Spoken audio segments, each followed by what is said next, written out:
Tonight, we are getting our first look inside a classroom where a teacher is accused of abusing a student. We want to warn you, the video might be hard to watch.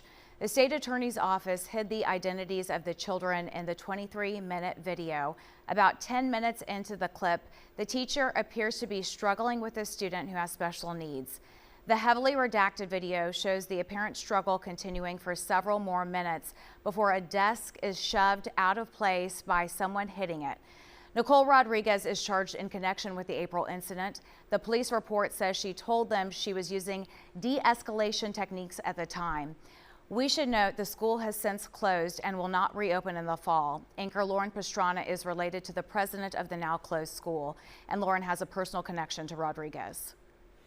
And now to Cuba in crisis. Today is the deadline for foreign businesses to pull out of any ventures in Cuba tied to the Cuban government. And those that do not will face a significant financial impact. CBS News Miami's Morgan Reiner is your reporter tonight in Little Havana. She has reaction from an expert on Cuba and also members of the Cuban diaspora. The United States has long prevented American companies from operating on the island, but to prevent foreign companies from operating on the island, what is called a secondary sanction, one Cuban expert told me has never been done in this way before. Salvador Coppola says he left Cuba in the 60s when the government took all of his family's assets, including their home. One day they just came in and said, this is no longer yours, has been intervened by the government. So he's happy to hear the United States is taking action against the Cuban government and any company or person working with it. It might bring change, it might not bring change, but at least some type of action is going on to wake up the people that are investing there and spending money there and supporting what I consider to be a criminal regime. Michael Bustamante is the chair of Cuban Studies at the University of Miami. He explains what will happen to these companies if they don't pull out. And the consequences for them would be the loss of access to the U.S. financial system entirely.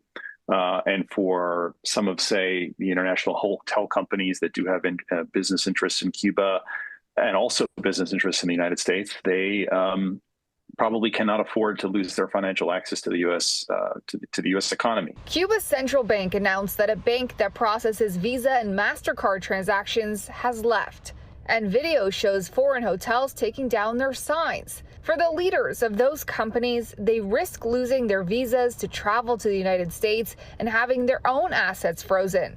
For the citizens in Cuba, Bustamante said there will be impacts. I think the question for policymakers is whether the humanitarian suffering that is going on and that U.S. policies are making worse is going to get them to the end results that they want and in what kind of time frame and whether the cost is worth it. Bustamante added that while the deadline for companies to pull out is today, how quickly the United States follows through on the threat for those who don't is still unclear. In Little Havana, Morgan Reiner, CBS News, Miami.